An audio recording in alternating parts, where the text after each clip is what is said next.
welcome back to another class in our master's session for real estate. Today we're talking about war in real estate. I thought about calling this business or war in business, business and war, business battle tactics. But we are talking about war, and I think make no bones about it. When you are talking about business, the people that are the descendants of samurai are now wearing business suits, right? The people that are now, they have it in their blood. Not too long ago, we were swinging axes and clubs at each other, and now we're practicing business. And at the end of the day, in a moment like this, when inflation is crazy, right? The stock market is plummeting. Interest rates are now over 6%. And now we're in a situation where the market is going to start shifting.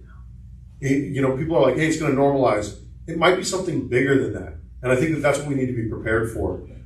It's not just going to normalize. What's going to happen when your average FHA, VA buyer cannot afford to buy a home and cannot afford to pay a 6% interest rate? Well, we already were experiencing that. But now everyone's going to start experiencing that in every market. Okay, so this is war in real estate. Every war throughout history has been fought over real estate. Well, people can make up a lot of excuses about a lot of different things, but really it's over the assets in the ground, what can be utilized. And so every war throughout history has been fought over real estate. Why are we fighting? And where are we fighting? What is this map right here? Anybody? Ukraine. And a lot of us couldn't spot Ukraine on a map probably 6, 7, 8 months ago, right? But now we're in a situation where, hey, where are we fighting? And why are we fighting, right? And there's a lot going on, a lot of history in Ukraine. And but there's also, it's been called the breadbasket of Europe. There's a lot of, there's a pipeline that ran through Ukraine. And so asking these questions so that we don't end up in a situation where you've overexposed your business, you've overextended yourself, you are suffering casualties, and that your team is dropping, your marriage is failing, your mental health is failing. Those are the casualties in business, right? But then what ends up happening is you can't pay for your house. And ultimately, a lot of what we're going to talk about today, it's not just about how to grow your business, but what is the byproduct of that? When you're growing your business, with every 2 homes that you sell, you put a part-time real estate agent out of business. With every 2 homes that you sell, you put a part-time real estate out of business. But when I look at it, I'm like, hey, for every 1 home that I sell, I create 2 jobs in my local market. So if I can get my hands on these transactions, it's better for my local economy than a lot of these Bay, living people controlling our market and then siphoning the money and the resources out of our community, right? Or even a lot of the big a lot of the big boxes, right? The Zillows, the Redfins, the Realtors, right? Okay, so where are we fighting? Why are we fighting? And can you close that really quick? I'm picking up a lot of excess noise from there. Christian, do you have headphones, my brother? Okay, work smarter, not harder. It is important to ask yourself, what is the mission? How do we accomplish the mission? And when is it accomplished? So the map there on everyone's left is the popular vote. That's a popular vote map. The map on the right is the electoral college map. So you can see where somebody might want to spend their time and energy and resources is the swing states, where they might have a chance. Now, what do these Starbucks locations have in common? They're all next to a freeway. They're next to a freeway, bingo. They're next to a freeway, and they're also on the main bloodlines. If you were to look at this, like when we're putting out open house signs, we are funneling blood into our open house. And yet a lot of us don't utilize our signage properly. We'll put 10 signs in a residential neighborhood, and then our open house was slow. Well, geez, you've got access to prime real estate that people are paying a high dollar for, and you can put your signs out in front of it. So if you're going to run blood to your open house, you have to be hitting the main arteries, right? And then if you want more blood, you have to run more signage to these open houses. So what do the Starbucks locations have in common? Absolutely, Aaron. They're all next to a freeway. They're next to the main roads, and et cetera and so forth. Before you go to war, here are some things to consider. War is costly. War is expensive, and it's costly, right? So it will cost you to invest yourself heavily into your business, but it will benefit you if you do it intelligently. There are some things you're going to lose. You're going to lose some family time, right? You're going to lose some, maybe money, some of your resources. You're going to lose some time. It's time, energy, money, right? Time and energy and money. You have to be, willing to spend these things in order to attain more of it, right? More time, more energy, more money. Because eventually you get to a point to where you control some resources, you control some terrain, and then now these things are going to work for you in your business. War is costly for many reasons, as an outcry can grow quickly against an oppressive attacker. You grow big quickly, and anyone who's gone big in their audience or in their office before understands a lot of hostility comes with that. Oh, you're the top agent? Oh, you've got the top team? First it's like, oh, hey, welcome. We're really excited that you're here. When you become the top agent, there's a lot of animosity and a lot of slings and a lot of arrows that come along with that. So understand that. Outcry can grow against you if you go and you do massive action. Do it anyway, right? Many warriors and armies defeat themselves before an enemy can land a single blow. Knowing when to fight is just as important as knowing when the fight should be avoided altogether. I picked some fights in my career I probably shouldn't have picked. I picked some fights in my career that I probably shouldn't have picked. And it's costly, right? The cost will be big even if you win, right? When I was making $600,000, $650,000 a year, I can tell you the cost was big. You could have a lot of money and a whole, not a whole lot of anything else to show for it. Real people will lose. Okay, understanding war and peace. Passivity is and there's 21 battle tactics that we're getting ready to jump into, but these are a precursor to this. I feel like some self-understanding, some understanding of war, understanding of the topics that we're addressing is important to understand the gravity of this situation. Passivity is an acceptance of loss before engagement. Well, I'm a pacifist. If you're not capable of war, you're not capable of peace. Passivity will often welcome a fight in the private sector by allowing oneself or one's organization to be perceived of as weak. You have to be willing to be, there have been times in my career where I'm limiting growth. I don't want to do it. You know what I mean? Or I don't want to sit out because I'm scared or whatever. But understand, your passivity will come off as weakness. If you want to grow, people seeing you grow, it's easier in a lot of ways to do 20 transactions than it is to do 8. Because business begets more business. Okay, Zen is not a guide on how to, I wrote a book called Zen Business, for those of you that don't know, if you're interested in this, and a lot of this is Zen philosophy, but it's war. Zen is not a guide on how to isolate yourself from the world and spend your life meditating on a mountain. It is a way to practice life in the trenches. It is understanding war so that you can more intentionally engage in peace and more thoroughly enjoy peaceful times when they come. Because without understanding war, you have the illusion of always being at war. It's like, whoa, understand peace, right? You're like, oh no, I'm a very peaceful person. I'm never combative. It's like, no. If you're never combative, then are you ever really peaceful? Right? So there's a little bit of duality that you have to really consider. It is understanding war so that you can more intentionally engage in peace and more thoroughly enjoy the peaceful times when they come. It's important, especially during a battle or a war, to see things as they are instead of how you wish them to be, and to intellectually remain one step removed from the violence taking place. A lot of war generals will never know their names because they got lost in the heat of the moment.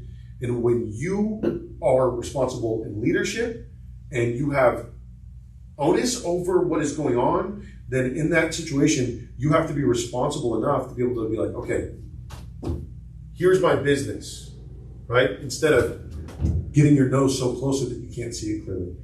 A student said to his master, "You teach me fighting, but you talk about peace. How do you reconcile the two?"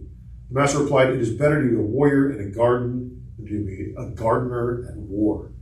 Look at all those slain gardeners. Didn't know a thing about war because they were just gardeners, not prepared for peace. I thought about replacing that slide with something more peaceful looking. I was like, no, man, look at all those slain gardeners. All right, understanding your violence. Let's get specific here, right? And in the military, in the Marine Corps, everybody has a military occupational specialty. Everybody has something that they do. Somebody looked at them like, hey, this is what you're qualified for. Now this is actually what we want you to do.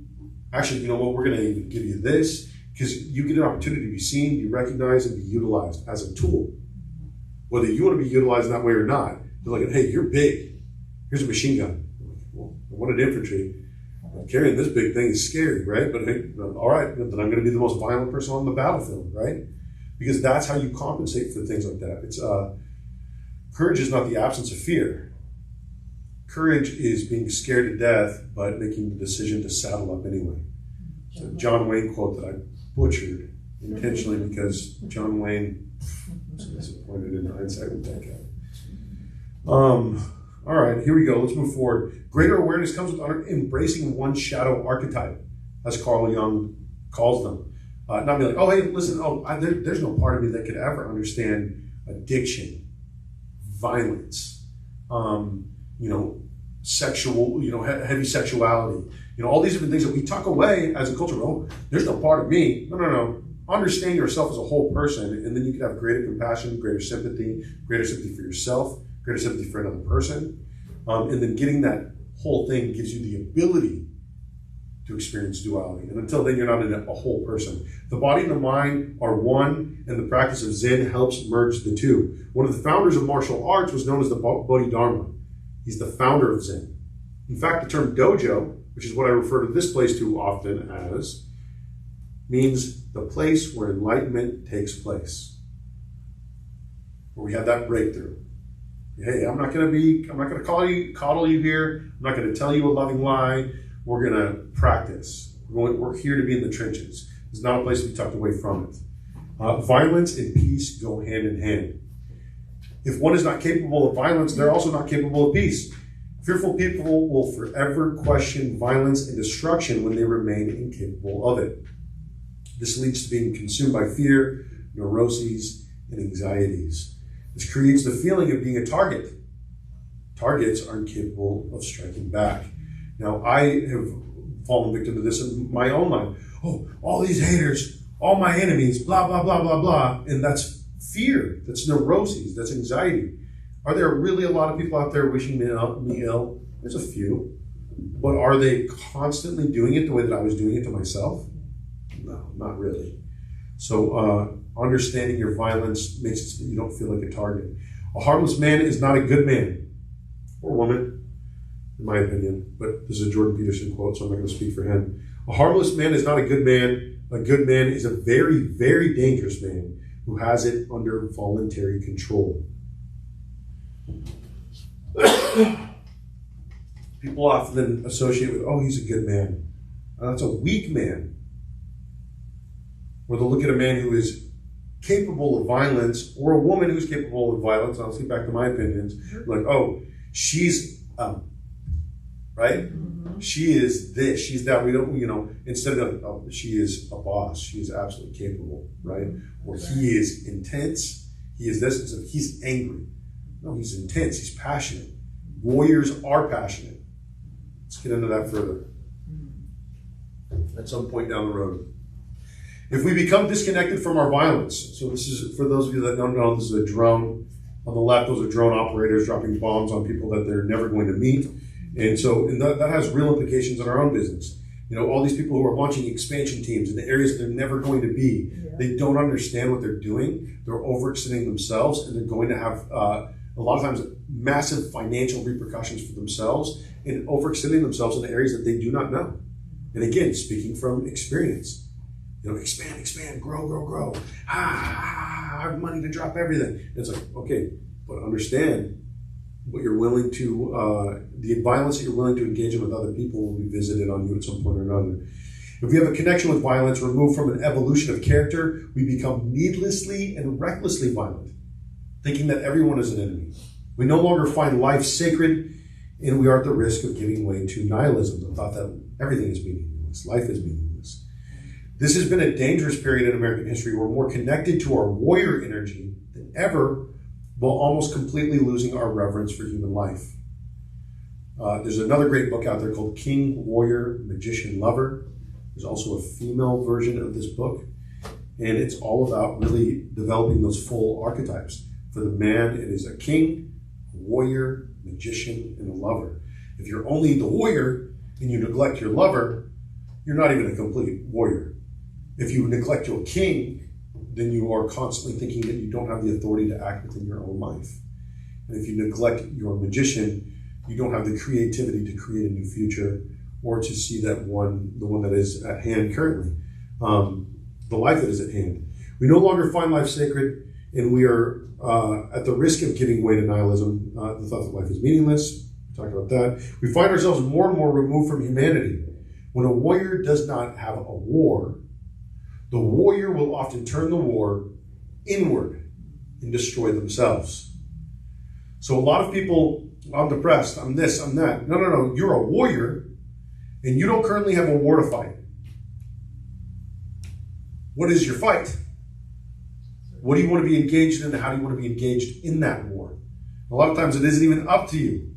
In a lot of ways I don't even feel like I chose real estate. I feel like it was just like pushed and pushed and pushed and pushed on me. So here I am, and instead of making myself into this ultimate, and we've talked about this, the reason for this class, bringing a bunch of people with me, teaching people to become capable so that we can all fish, creating, feeding a bunch of people with 2 fish and 5 loaves of bread, right? And we can get into that more later, but the 2 fish, the symbol for wisdom, teaching people, right? You give a man a fish. So here we are, learning how to fish together. All right, violence and creativity are often linked. There's a link between violence and creativity. We're going to talk about that here for a moment. Warriors losing connection with themselves and the Creator has manifested itself in a suicide epidemic. When one loses contact with the Creator, they lose contact with the Creator in themselves, and they believe they are only capable of destruction. They've now defined themselves by what they can destroy instead of what they can create.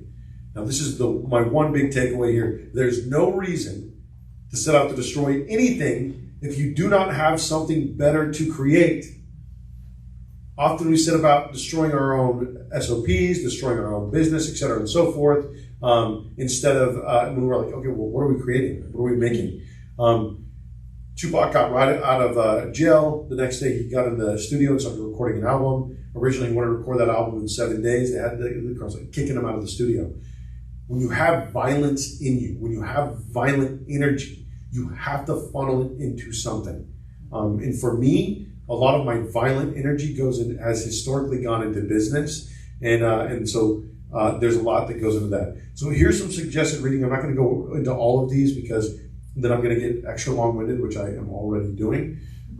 So here is the actual class. This is 21 Business Battle Tactics. Let's keep going. Your client should say, I see you everywhere. First rule is control terrain. It should be easy for them to find you, that it becomes an afterthought when it comes time. Signage is paramount. Whether it's open house signs when the time comes, billboards, or sponsorship banners from your local school. Make your brand as regular as Starbucks is for coffee and McDonald's is for a hamburger. This is the real estate game. So you model your business after 2 of the best out there at dominating their terrain. In order to be everywhere, you cannot relegate your brand to being only seen on roadways. I have yet to see an agent who has regretted in investing in the airwaves as well. That's a big financial investment you have to make over a long period of time to see the dividends paid back, but nobody stops if they really spend a lot of money on it. Now radio remains a consistent source for marketing directly to people's brain housing group. Utilize social media, but make sure it's not the only place that people see you. The most valuable place to be seen is in the community. A strong office location near walking traffic is wonderful, but will only work well if you can give people a reason to walk in your door.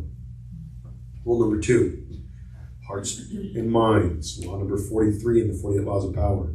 Treat your enemy as you would your own beloved sons, and they will follow you into the deepest valley.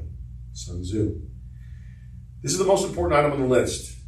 Many wars don't have to be fought at all if the enemy can be made into a friend, utilized as an ally, or recruited into your company. There are always bigger fights than personal grievances. How can you unite with others while offering value to attract a larger audience, to defeat a greater foe, or accomplish a bigger goal? And again, this is one of the big reasons why I really love EXP. There's a reason to battle with other people and go, hey, listen, we can own this together. We can grow this together. We can be a part of this. Now, people will appreciate you if you can do something nice for them, but they will never forget you if you can do something nice for their children. Joe McGowan said that. It's my first manager over there at the office that used to be known as Tarbell. I built my business and my name by holding elaborate Easter, 4th of July, and Halloween and Christmas events for my community. Theodore Roosevelt said, people don't care how much you know until they know how much you care. Now, I would encourage you out there to check out my class on client events. I think all of you guys attended that class. Rule number 3, self-mastery is king. If you know neither the enemy nor yourself, you will succumb in every battle. Sun Tzu. Spend time on self-development. As much time as you spend on business development, maybe you spend 4 hours in your business, spend 1 hour on yourself. Right? The best leaders. Okay, if you want to walk over there and try to turn it back on at the top, you just hold that button right there.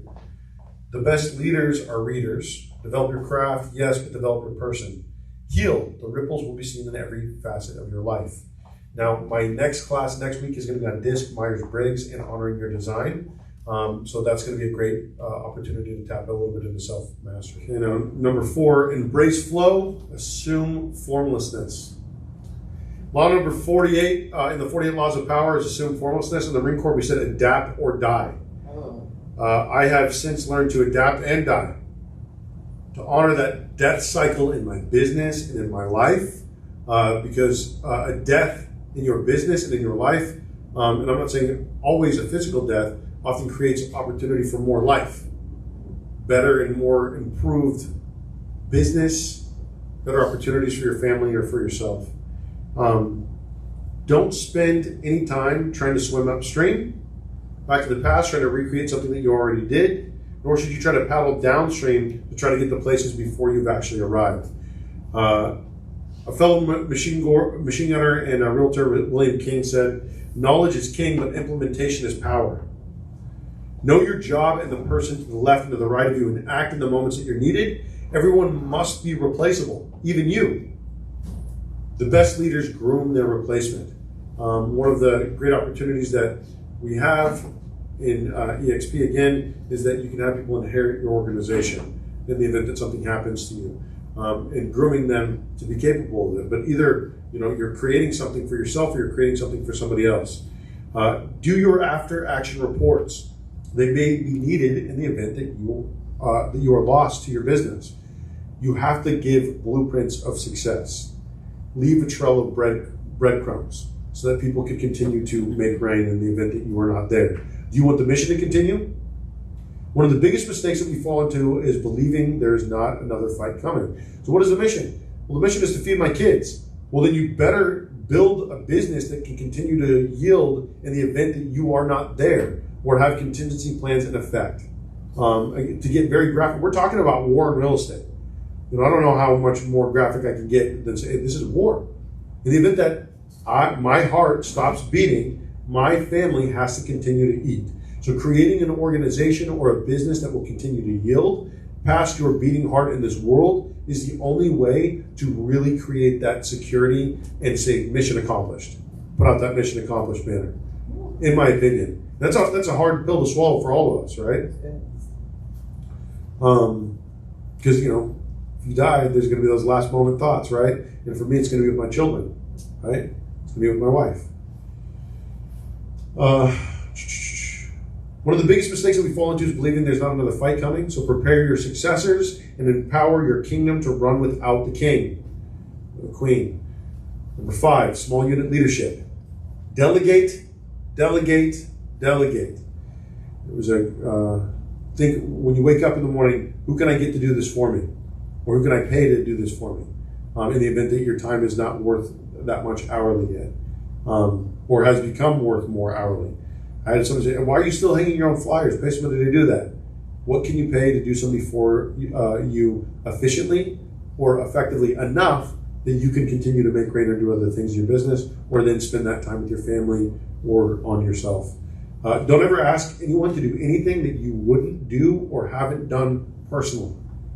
That was always a big part of my business. I started hanging my flyers, I started doing everything, and I continued to work until everything started falling apart, right?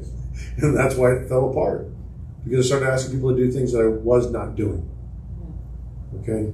You should first suffer the blows that you're asking others to be willing to receive. That's one of the reasons why my trainings are pretty damn good, is people understand that I suffered the blows that earned me a lot of the knowledge and information that I'm willing to pass on to other people. It was earned in the ring. The good king leads from the front. In order to be a good servant leader, you have to serve. Remember that. If you want to be a king or queen, you must be willing to work like a king or queen. And a lot of people think of a king or queen and think, oh, I'm pampered. Everybody works for me. But you stop doing the things that you need to do as a king or a queen and your empire falls apart. That's the truth. And when your empire falls apart, all the people in your empire have their lives affected or fall apart. Use your energy wisely. The work will look different because you now have a kingdom to consider. In order to build your kingdom bigger and effectively serve more people, you will need to empower and or create other kings and queens. The more that you grow, the more that you level up, the more that you have to level up people around you, period. Otherwise, you can't grow. Too many people that I've helped mentor, that I've helped coach, are so worried about controlling their business because they don't love it and they don't love the people around them, so they're trying to control everybody. And I've fallen victim to this in the past too, but not that much, not that often. I really run my heart with a pretty damn good heart, or run my business with a good heart, which is why I've got heart right on my branding, right? So like when you run it like that, you understand that you have to prop up other people in order to grow. You have to create that structure. If you don't, you hear people say, it's lonely at the top. And you did it wrong. You messed up somewhere along the way, and now you're lonely, and now you created an infrastructure that's going to come crumbling down. Remember, Rome burned from the inside, right? Accountability, number 6. Here's that big ugly word. Mission accomplished. Is it accomplished? What was the mission? If you don't define the mission when you go into the battle, you're going to continue fighting it indefinitely or leave it prematurely, right? Mission accomplished. Is it accomplished? Part of having a mission is having a mission debrief, or a brief even at the beginning of it. Hey, this is the mission. This is why we're going in. This is what's up. This is what might happen. This is how you're going to need to handle your squads. This is what I expect of you. Pass it on down to your troops. When we get this, we're freaking out. Or when we get this, we're taking it. Do you get what I'm saying? What is the mission? Was it accomplished? How many calls did you make? What was the result? What went right? What went wrong? Right? Those are some of the most important conversations to have. What went wrong? What's your win? What's your goal for tomorrow? It takes a unique person to make countless phone calls without losing their minds. Most of us are not wired that way. It's better to have 3 intentional phone calls than 30 while going through the motion. 3. These are my goals for this phone call. I want to meet with this person to break bread, right, Marcella? I want to meet with this person. I want to schedule a lunch date with them or whatever, right? The lunch date with this business partner. What is the intention? If you don't have an intention, you're calling to check in like every other bum that's not going to get the business when the time comes. Accountability. I made this slide just for you, moms. Like that? Yes. Shows the background just for you. Thanks. The guy with the glasses on in the background, in case you didn't know. And you're all the fingers. Isn't that the interesting part about understanding all of this? You're doing, All right, get the best people in the best places. Do you want your hammers acting like anything other than hammers? So for those of you that are really growing a big business and you've got a large team, oh man, they're so aggressive. Well, then make them listing agents, right? Or they're so lazy. They're probably not lazy. They're probably super organized, right? But they're introverted people. Have you considered adding them to your TC team, onto your administrative team? Have you considered putting them on payroll as an assistant or an executive an operations manager? Put the people in the right places and build systems around their strengths. We too often go to people and say, hey, listen, guy that doesn't like the cold call, start cold calling, right? Or hey, person that doesn't want to do this, start doing that. I don't know, what do you like to do? Focus on that intentionally. This will increase efficiency in action, which is the amount that you're able to accomplish with your action. When we go through the motions because we are uninterested or incapable, we become complacent. And for those of you who have served in the military, complacency kills. I'm going to say that one more time. When we go through the motions because we're uninterested or because we are incapable, we become complacent, and complacency kills. Complacency will kill your call, it will kill your day, and it will kill your career. End the war quickly, number 7. In war, better take a state intact than destroy it. Better take an army, a regiment, a detachment, a company intact than to destroy them. Ultimate excellence lies not in winning every battle, but in defeating enemies without ever fighting. The highest form of warfare is to attack strategy itself. The next is to attack alliances. The next, armies. The lowest form of war is to attack cities. Siege warfare is the last resort. Sun Tzu. Again, this is why I like EXP. So let's say a lot of people attack individuals. Let's think of those as cities, right? I want to recruit DXP, or I want to attract agents DXP. And so they attack individual cities. They go after individuals. And so instead of saying, hey, I want to attack strategy itself. A lot of people are out there recruiting. Instead of recruiting, I'm going to do this, and that's going to make people want to be a part of it. And then we're working on strategy. That's the highest form. I want to build real estate education, a master's class. I want to get into the high schools and create a massive battalion of young people that the military are trying to recruit anyway, and then teach them how to wage war in their business and in their life, so that they don't have to wage war with a rifle in their hand. So again, attack strategy. That's the highest form of warfare. The next form is to attack alliances, right? Go to people that people are already working with, right? So if you, again, we're going back to recruiting because that's what we're talking about right now for this example. Hey, I know that you are related. I'm going to talk to you, and then you're going to talk about how wonderful I am, and I'm not even going to have that conversation. It's just going to come to me, right? Or, hey, I know that you're friends with this person, so I'm going to take you out to lunch. And so working that side angle. Often when people are trying to attain a high value person, they go directly to the high value person instead of going to the gatekeeper or going to the circle around the person, right? So, and then not doing it by trying to create a war, but trying to create an alliance. Hey, I want to align with you. We can accomplish this together. And this is why you're important. I know that you're important, blah, blah, blah, blah, blah, blah. But I also know that this relationship to you is really important, which is why I know X, Y, and Z. So, right, that's the next level, attack alliances, right? The next level is to attack armies. Go directly to the army themselves, right? Directly to the one brokerage or the one individual in the brokerage. Instead of that's the siege. So let's say the lowest form is to attack cities. The individual teams and whatnot. What's the best thing that you can do? Either go directly to that broker, go to somebody around that broker who has that relationship, right? And that way you are creating that high value relationship that will ultimately yield more fruit for all of you without ever having to wage war. I have hurt myself in the past trying to wage war intentionally. I'm going to wage war. Burn, right? But now I'm like, that's not the best way to do things, right? That's not the best way to do it. You have to have something better that you're trying to create instead of seeking out to destroy something. Okay, again, this is why I love EXP. In the war quickly. I love this picture of this guy standing there in his business suit and they're just blowing up. If you can make an enemy a friend, do so. We just talked about that. Make an enemy a friend. If you cannot make them a friend, crush your enemy totally. Right? The seeds of evil, if you're going to get biblical about it. Law number 15 in the 48 laws of power. Crush your enemy totally.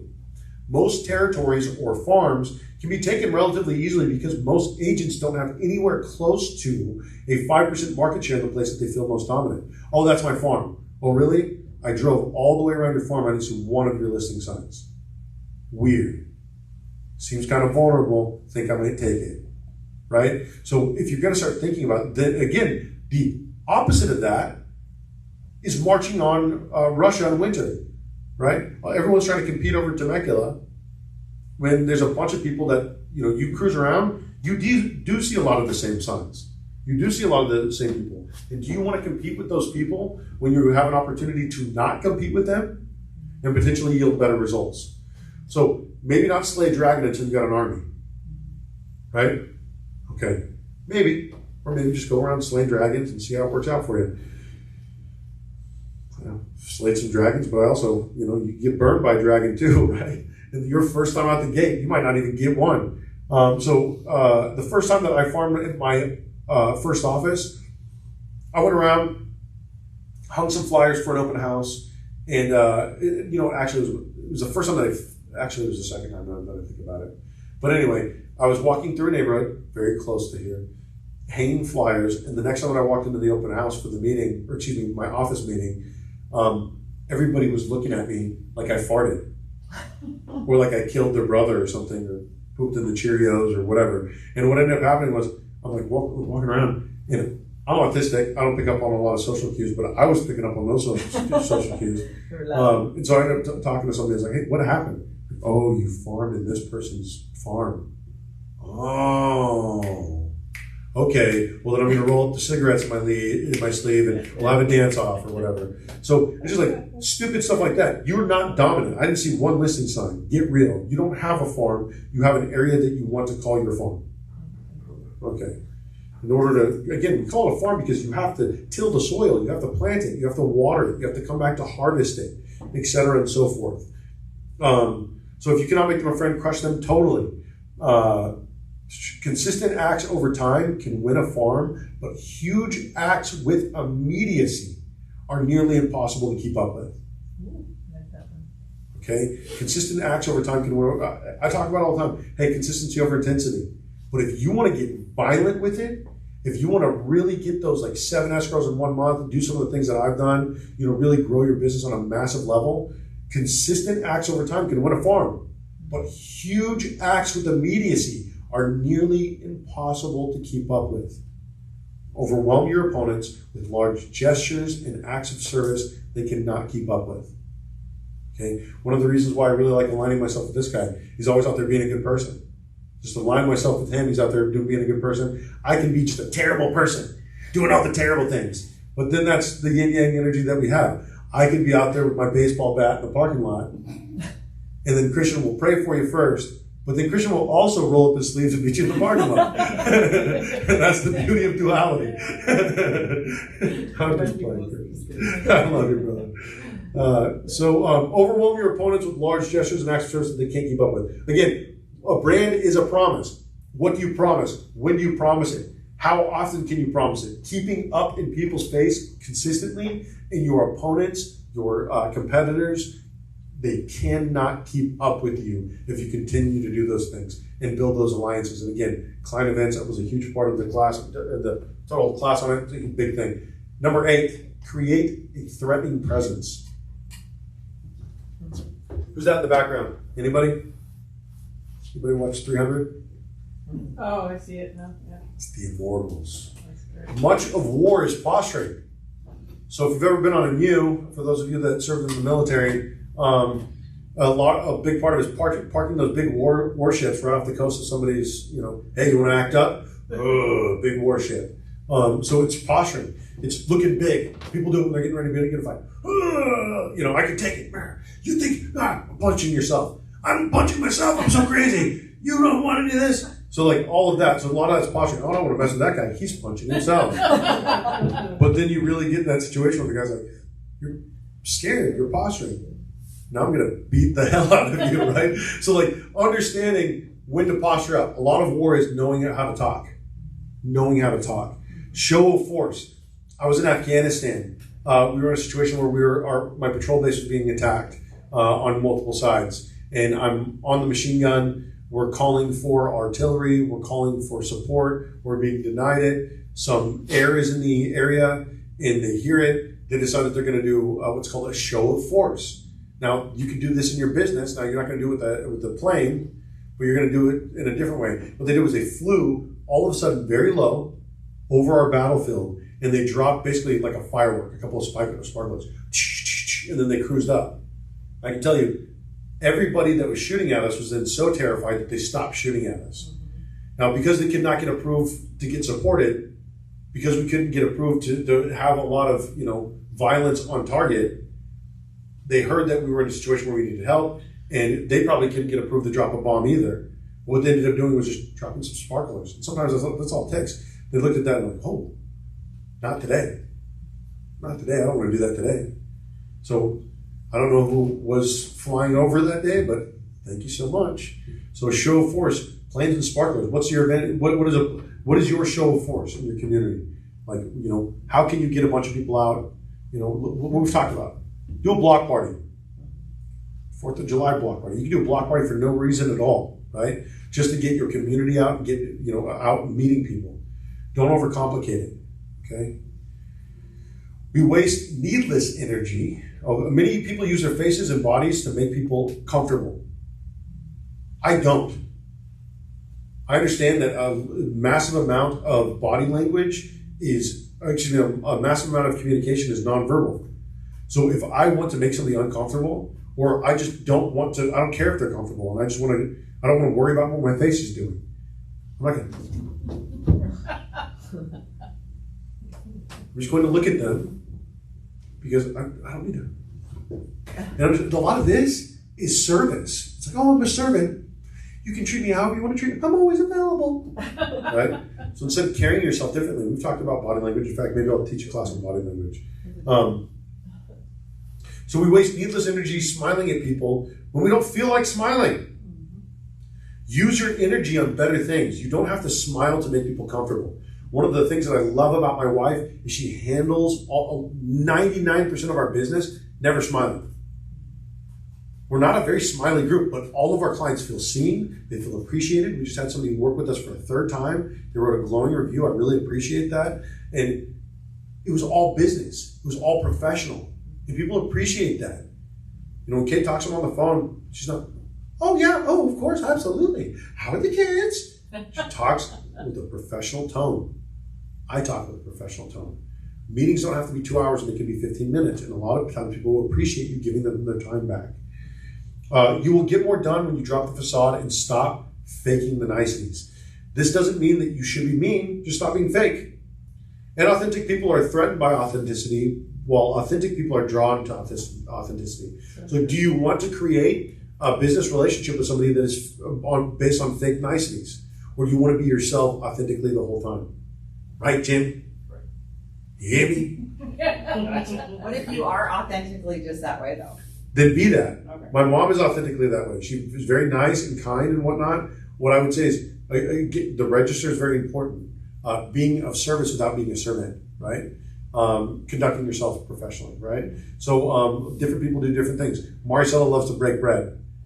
I do not like eating with people or going to coffee or whatever. Hey, let's talk at the appointment. Let's get something done. But different people have different relationships and different ways of conducting business. These are merely suggestions, right? So number 9, amidst the chaos of events, good question. Number 9, amidst the chaos of events, do not lose your presence of mind. The counterbalance strategy. 33 Strategies of War, again by Robert Greene. You must stay focused. Define your goals. We've talked about that already. And have the confidence to achieve those goals. With this in place, strive towards your goals relentlessly. Stay calm when those around you are losing their heads. There's a great poem called If by Rudyard Kipling. And it's about being a man. Stay calm when those around you are losing their heads. Avoid being lost to groupthink by keeping a few trusted confidants. If you ask 10 people for their opinion, you're going to get 10 different opinions. If you have 2 or 3 that occasionally you bounce off for feedback off of, that you trust, those are really valuable relationships. In the past, I've said, you should only have yourself. Who else do you need to consult? Well, I'll tell you what, it doesn't hurt to have 2 or 3 people around you that you say, hey, listen, can you take a look at this marketing before I send it out? I really like it. Before I hit print, what do you see? You know what I'm saying? These people will offer you counsel, they will sharpen you, and they will help you remain on your path. When you become successful and chaos ensues, don't get distracted by the critics and detractors. Not every barking dog needs to be kicked. This is a great quote by Robert Greene. Do not fight them. Instead, think of them the way you would think of children or pets, not important enough to affect your mental balance. So somebody does something silly or whatnot, something stupid, I'm not going to let it ruffle my feathers. Oh, they did this, they did that. Well, they don't even know what they did, man. They shit on the carpet, crap on the carpet, right? They're a puppy. They crap on the carpet. They don't know what they're doing. You know what I mean? So, could I roll up a newspaper and smack them on the nose? Yeah, but that's kind of messed up. I don't really feel like hitting a puppy, right? So just not enough to warrant your energy, right? Well, look, they crapped on the rug again. Better clean it up. They're a puppy. They don't know any better, right? Number 10, the right size element for the job. In order to decide the right size element for the job, you must first determine your mission. And again, I go back to that constantly. What is the mission? I don't want you to overshoot your target if you don't want to overshoot your target. Why are you going there, right? This will determine the size of your force. A small elite team of operators can do more than a garbage company. Some people, and this was me at one point, I had a 28-person team. I was, probably definitely accomplishing more per person when it was 7, right? So the thing is, you could accomplish a lot with a small group of people, and you could accomplish very little with a huge group of people. This being said, if the mission requires a battalion or a regiment, both will fall short. If you've got a little rifle squad and you're wanting to do something that's going to require a battalion, you better raise the battalion before you step out to do battalion stuff. The fat must be trimmed either way. A team is only as strong as your weakest member. And I mean this, and we'll get into this right now. The weak are perpetually negative or unsuccessful. Oh, trim the fat. That's mean. That's talking about firing people. They're not even on payroll. No, listen. This is the weak in this. They're perpetually negative or unsuccessful. I can do one or the other. Hey, if you're negative, but you're successful, we can still roll. If you're not successful, but you're positive, we can still roll. But if you're negative and you're unsuccessful, get out! We don't need it! Okay, they create pity at worst. Oh, poor, Holly isn't doing it. Everybody feels really bad for you. And then people become unsuccessful because they want pity around them. And then it becomes this competition for, I'm doing the worst. Well, I'm going through a divorce. Well, I'm also going through a divorce. My pet died. Oh my gosh. Let's talk about business, please. Okay? So get rid of that fat. Trim that fat. They create pity worse, and at best, they openly foster animosity. These are people that will turn it against you. Okay? Because they're busybodies. They have nothing to do. They are like a cancer to any successful work environment and must be removed. Your crew can be big and brutal or lean and mean, but there's no room for apathy in tomorrow's business climate. And in fact, I'd say in today's business climate, we're up over 6% now. Yeah. We're dealing with inflation now, right? Stocks are plummeting now. There's no room for the apathetic today. When you strive for greatness, chaos is guaranteed to show up. Gary Keller. Number 11, the controlled chaos theory. Really recommend The One Thing by Gary Keller. Fantastic book. I have a great deal of respect for him, his writing, the way he breaks it down and makes it accessible for people. Perfectionism leads to procrastination, which leads to paralysis. I love this quote. It's so true. I want to be the perfect agent. I'm going to do it tomorrow because I'm not the perfect agent today. Actually, I'm going to do it maybe 2 weeks. I'm going to kick it off in July. July, I'm going to kick it off. You know what I mean? And then so perfectionism leads to procrastination, which leads to paralysis. In the beginning of my career, I did not expect order. I was fresh out of the Marine Corps. I expected chaos. And so I was comfortable in the chaos, and so I thrived in it. So did everyone around me. I'm not saying throw caution to the wind. I am saying the desire for perfection is death to any business once perfectionism becomes the goal. Perfectionism is it's like Atlas, carrying it, just like shrug it off, get it off. Most perfectionists never even launch. So a lot of times this arrives like a cancer later in someone's career. Most perfectionists, they never launch. They never get there in the beginning. And so they never get there at all.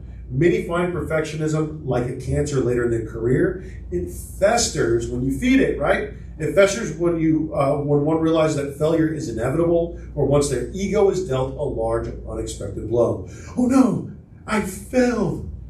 I don't want to go back out until I'm perfect. I did that.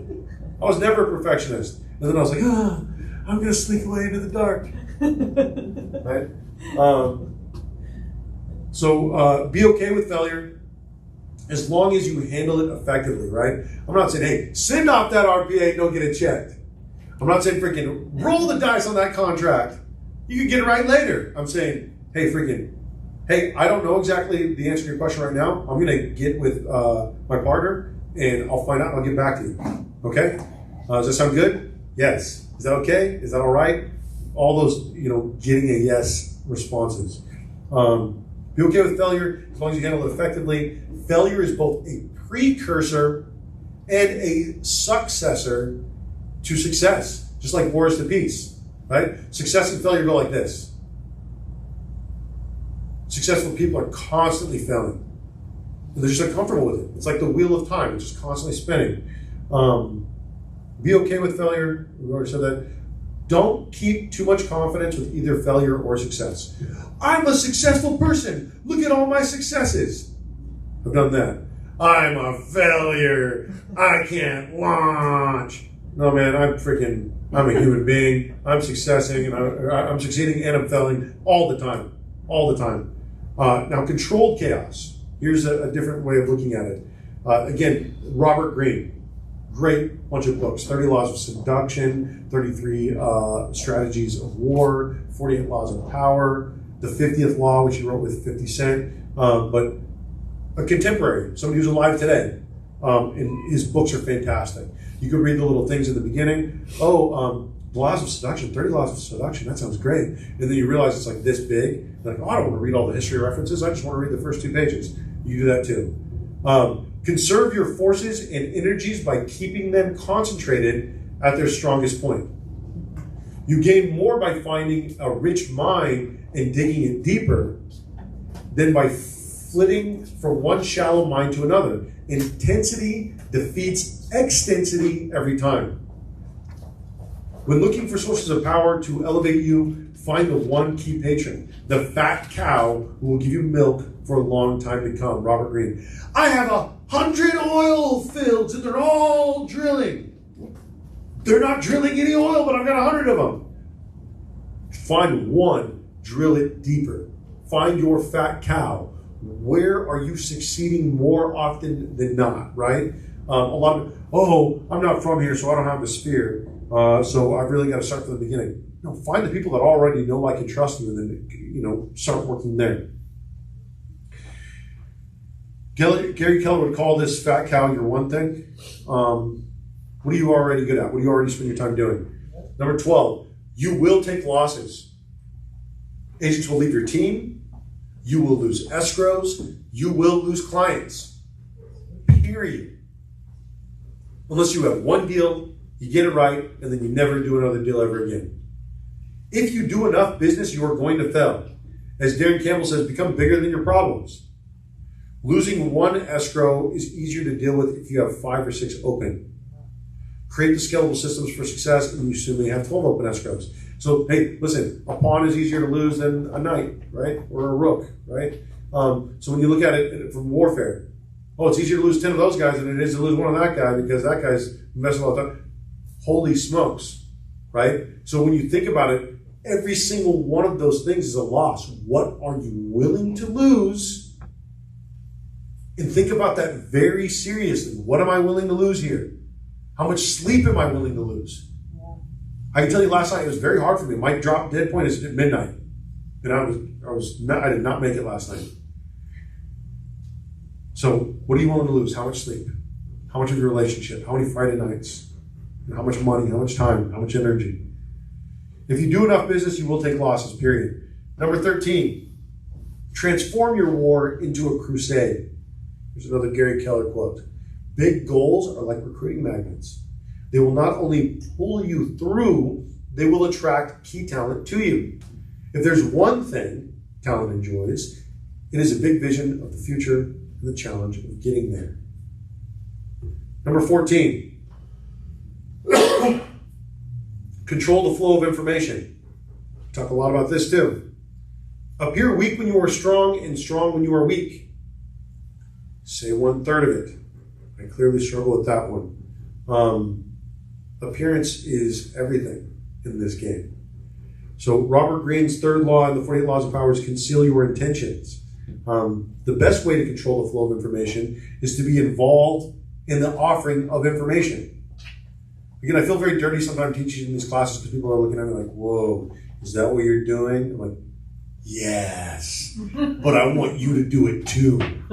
I want you to understand it, because if you don't understand it, somebody else who does understand it is going to take advantage of it. I want you to utilize it. Okay, the best way to control the flow of information is to be involved in the offering of information. Our community news, French Valley Talk, right? The podcast, et cetera, and so forth. Now, Jeff Bezos owns the Washington Post. Elon Musk is trying to buy Twitter. If you notice, all the largest corporations and most powerful people in the world own media companies and their subsidiaries. They're able to write the narrative that people are consuming. Become the go-to person and or place for information and entertainment, and you can offer an alternative to the unreliable and untrustworthy mainstream media outlets for your locality or target audience. This is huge.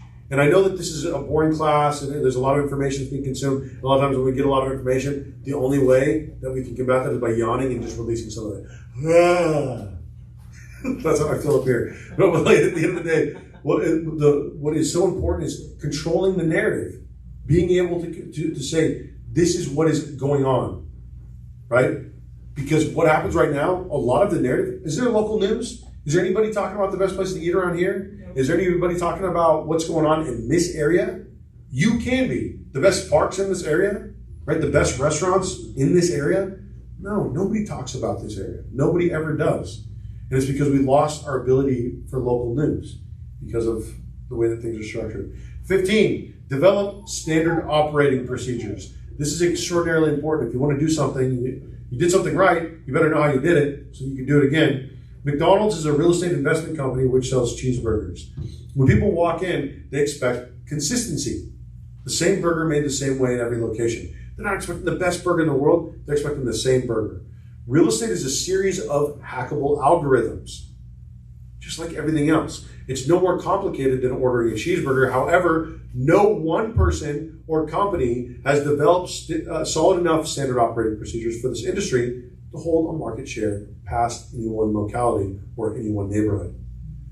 That's why no person is Starbucks our industry. No one is McDonald's our industry, because they haven't developed solid enough SOPs that can transfer from one person to another, from one area to another, and continue to grow.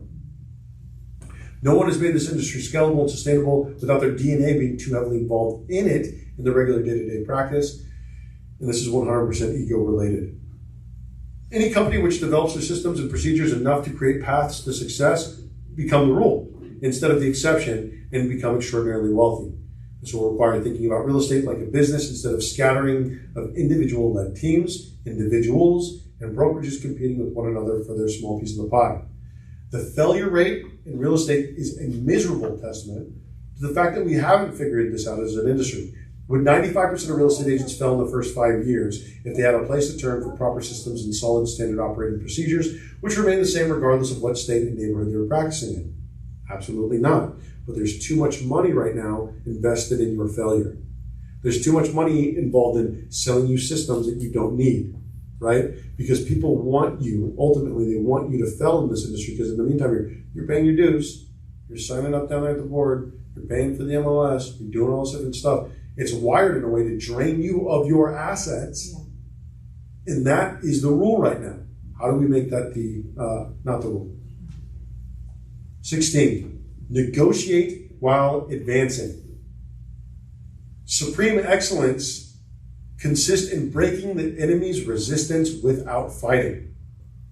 One of the reasons why I did those events so huge was, it was great, but nobody else is going to hire a petting zoo and a train and bounce houses and a giant slide and a giant trampoline, all these different things, set up all this, spend all this money on food and giveaways. I was like, I'm going to take it here because no one else will be able to keep up with it, and then they won't even try, right? That's how you have to get with your business in some way or another. Violence only understands greater violence. If you know yourself and your ranks well, knowledge of the enemy becomes less necessary for success. I don't have to study a bunch of other people. I don't have to talk about what they're doing or what they're doing. I just have to know you really well. I have to know you really well, and you, and you, and you, and you. And then when we get that successful, it doesn't matter what everybody else in the world is doing. Our SOPs are solid enough. I'm going to continue to move forward, and I'm going to tell you what I want while I'm moving forward.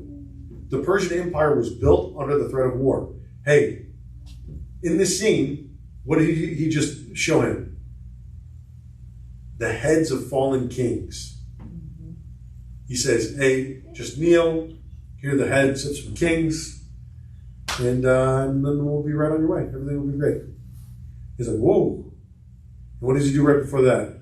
He looks at his wife. That's what this scene's doing right now. He looks at his wife and he goes, this guy, she goes, yeah. And then he goes, this is Sparta. And he kicks him right into a freaking bottomless pit. Whoa!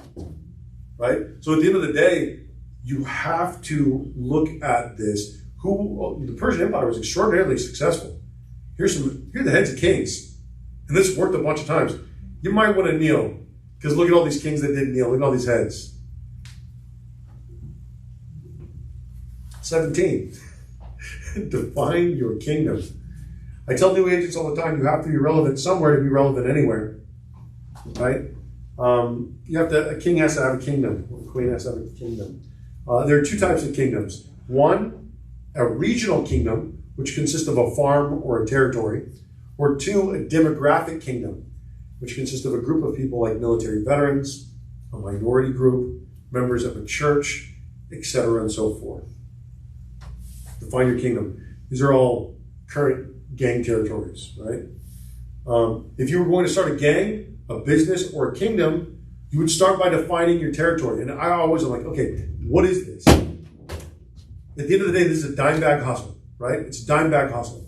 And like when you break it down to what are we doing right now? We could be selling real estate or we could be selling coke. But at the end of the day, it's that same type of thing. This is my territory. This is mine. What are you doing here? You know what I mean? And we don't really have that mentality, but the people that get like that are the ones that ultimately end up being extraordinarily successful. The number one RE/MAX agent in the world was an agent out of a small town in Alabama who had like a 95% market share. And he told Darren Gamble, he would literally call people, like, hey, why did you list with this person? Is that legal in California? And you can't even do that, right? But at the end of the day, that's how aggressive he was.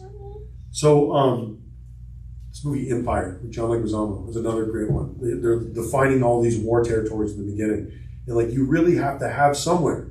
A lot of agents jump around, they have an open house here, they have an open house there. They never revisit the same neighborhood twice. They never redo the same thing twice. They're like, scattered. It's not working. You have to know what you're trying to do in order to do it. Serve your region effectively. Again, if we were to go back to the rule, hearts and minds, right?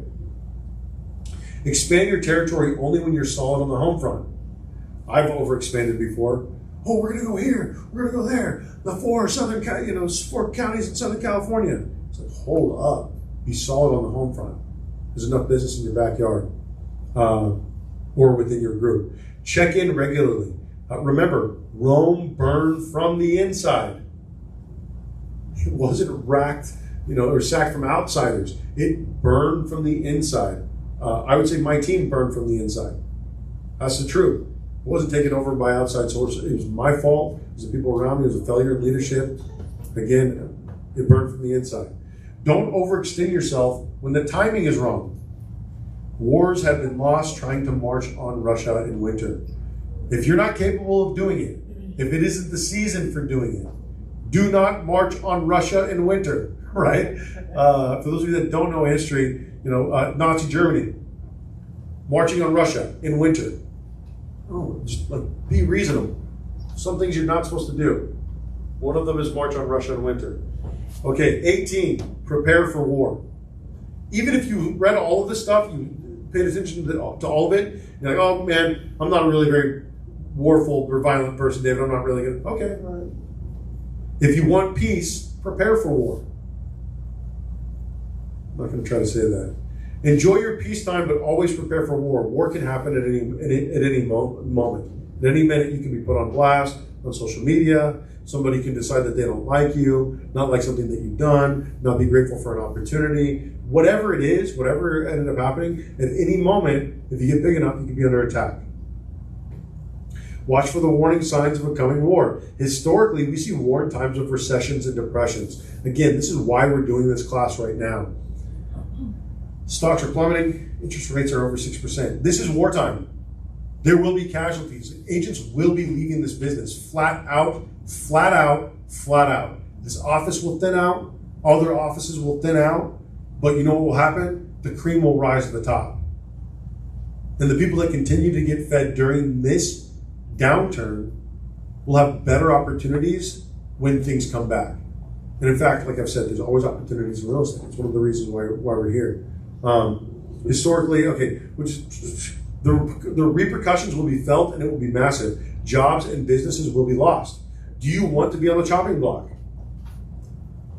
Do you want to get a real job? No. Anybody want to be a Walmart greeter? Anybody want to go work at Lowe's? Anybody want to go work at Amazon? It's fine if you do. This is going to be the time. You want to get your application in now. All right. The repercussions will be felt. You want to be on the chopping block. We're already talking about that. Prepare for war. So this is Rudy Gonzalez. If you want to control the axe, be the one holding it. Often people make the same mistake I did while partying with Rudy Gonzalez of Serpa Ministries, who directly combats human trafficking. We say, be safe. He laughs and he responds, the world's a dangerous place. Be dangerous. 19. A balanced life is a lie. I quote Gary Keller a lot. I've read all of his books. I think he's just a brilliant mind. But he says a balanced life is a lie. So true. This is directly out of the one thing. We hear about balance so much we automatically assume it's exactly what we should be seeking. It's not. Purpose, meaning, significance. These are what make a successful life. So stop seeking balance and stop promising it to others. Come on over to our community. We've got everyone who lives a balanced life over here. Not really. Not really. We're not trying to be balanced. We're trying to be who we are. We already walked in this world being. Be more of that. No one really wants balance. No one wants to schedule their days away before they live them. God, I remember I just wrote a perfect daily schedule like a month out. I was looking at it and I was like, trying not to have an anxiety attack because my heart was like, you don't want to do that. Life is jazz, baby. Discard balance. People don't want to look back at their lives and think, I led such a balanced life. People want passion. Here's this guy tightrope walking. How many people can do this successfully? Jump on off it and freaking attack. Do what needs to be done when it needs to be done. The Zen saying is eat when hungry, sleep when tired. Do what needs to be done when it needs to be done. Right? We overcomplicate life, but we absolutely butcher business. If you had a farm, you would just farm. You wouldn't constantly be out in the world. How do I farm?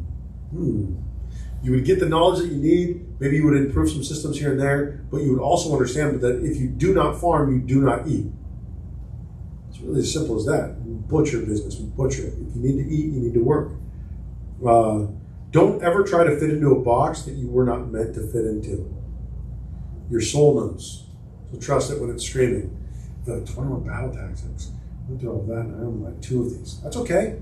Implement the 2. Because if you try to implement all 21 and you're not wired that way, your soul's going to be like, ah! Like mine did. Chapter 20. Rule number 20. Attack only when necessary. Knowing how to respond, or if you should respond at all, requires awareness. Seeing things as they actually are. Honor your path. Do not give way to drifting. And do not attack needlessly. Those who continue to go on the attack become comfortable constantly attacking. They don't understand peace because they are not at peace. Even in victory, they start to acquire animosity of those around them. Human beings do not like attackers, right? So a lot of armies end up falling apart from within because they're just constantly attacking. Or people start rallying against them. man, these guys are too much. If we don't stop them, they're going to get us all, right? Defenders are more often victorious. I'm saying build your farm up, build your kingdom up. Once you have a kingdom, fortify it, then go out and expand your territory. That's one of the failures. If you read The Bear Went Over the Mountain, which is basically after-action reports from Afghanistan from when the Russians went in there in the 80s. If you look at the war when the Americans went in Afghanistan, we didn't really learn anything. What we did was we kept scattering around. There was no whole. And if you scatter around, you lose it. So, and again, defending is easier than going out there and overextending yourself. Try to avoid war. If all else fails, refer to Law 15 of the 48 Laws of Power and crush your enemy totally. Now, this is the last one. 21. Plan all the way to the end. Law number 29. Make your plans and your backup plans and be ready to take every moment as they come. While the Persians were planning to meet the Greeks on the battlefield, Alexander the Great had the foresight to take it one step further. His forces were able to take the Persian Mediterranean ports and rendered the entire Persian navy useless. By taking control of the ports, the very large Persian army was now cut off from resupply. So he's like, wow, this Persian army is huge. The Persian navy is huge. Let's clip it right down the middle. Let's take the ports. And then the Persian army was unable to resupply. So we're going to end this class with a little story.